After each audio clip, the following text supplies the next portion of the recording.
Yeah, I mean, you look at the first quarter specifically where, we gave up a score early, and then our next two defensive series were very positive. Offensively, we went down the field and scored, and coming out of that first quarter down 11-6, I think there was some belief there. I think we also, when we get into some of those situations, I don't know if it's truly believing in what we can do as much as being surprised of what we're doing. And so when that happens, then we don't know what to do next. And if something negative happens, then it's sometimes the house of cards kind of falls in on us instead of just continuing just to go to work. And Mankato's a really good football team. They're big and physical. They play it the right way. I know a lot of their coaches personally and respect them to the nth degree. And so everything that they're doing and that they've done, they do it the right way. And we knew it was going to be a tall order with what we were gonna try to do.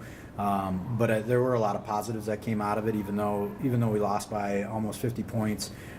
There's a lot of things that we saw that were really good as we continue to build, especially with our young kids. From afar, why do you think Wayne State is still rolling with two quarterbacks this late in the year, and how's your preparation affected by that? I think Wayne State they're struggling. I think they're. I don't know if I want to say that they're trying to find their identity, but I think they're trying to find the guy that they can trust to move them the best down the field, whether it's running with the football or throwing it. They're playing two different guys right now. They had another kid that started the year for them that played. So, I mean, we don't obviously know all their inner workings of what's going on there, if there's other issues off the field that they're handling. But either way, both their quarterbacks are young, so I think they're trying to find their guy, and they obviously haven't settled on the guy that they feel like can take them moving forward. What are some of those positive things you can take out of Mankato?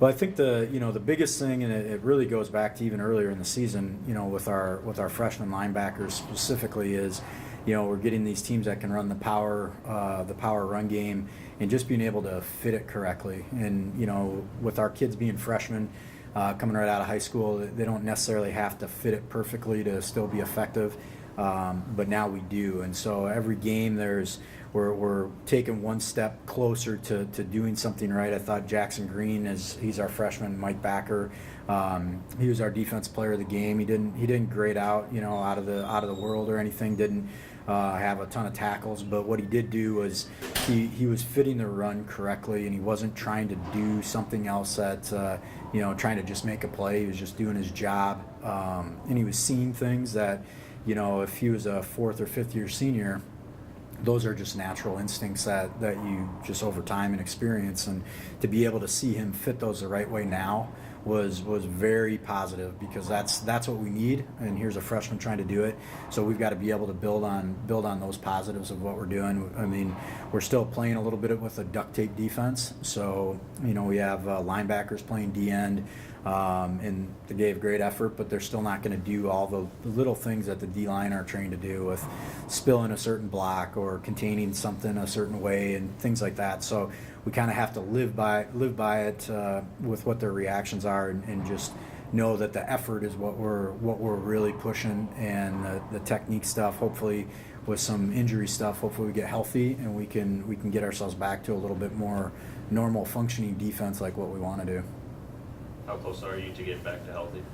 I mean, I hope we're close. Logan Kruger is somebody that we've desperately missed over the past few weeks, and hopefully this will be a great game to have him back. I know that he wants to be back, so he's pushing himself. I know our training staff is doing the same. We're cautiously optimistic that we could get him back. That would be awesome. Ryan DeMore, we missed him this week. With a shoulder injury, we're cautiously optimistic there that we can get him back. He's been kind of a spark for us. Made some big plays for us this year. So if we can get those guys back, we can start kind of moving kids back into their normal positions and see how that works for us. But right now we're still as we were on Saturday. But hopefully we're going to get better in that area. For you guys to not surrender any turnovers to the number one ranked team's defense, does that show more progress in Ben making the right decisions? I mean, what's great about that? Yeah, I mean we did have one fumble, but we didn't have a bunch of turnovers. I think that was huge. I mean, we didn't create any, which was a negative. We kind of lived by that early in the season, and that's gotten away from us. Creating turnovers, you really can't control that. I mean, it's being in the right place at the right time, and then being able to make that play. Offensively, you can create or you can be the cause of turnovers. So that was good that we limited it to one. I thought Ben did a better job. But luckily, we did throw an interception, but it got called back as roughing the passer. So it didn't hurt us. You know, I think the biggest thing is if we can limit those interceptions, those are controllable, then that means that Ben's growing, he's understanding where things are, he's becoming more patient. He actually played a pretty good game. So all that's good, and as we look at how young of a team we are, those are the wins that we got to keep finding is where are we growing, where are we getting better, you know, as we're preparing ourselves for whether it's next week or next year or whatever it might be. Talking about Wayne State and their young quarterbacks, they're in a similar situation as mine. So do you feel this is one of those games that you guys can get up for and really say that we're at home? Let's try to use everything we can to take advantage of this situation. Yeah, I mean, I'd hope so. I think it's a home game. I think that's nice. We just took a very long road trip. Wayne's going to have to be on the road. They're coming off of a tough loss in overtime. Yeah, they've got some youth at quarterback. I think they're going to try to rely on their run game to see if they can get that to push them forward. They've probably relied on the pass maybe a little bit more than what they've wanted to do.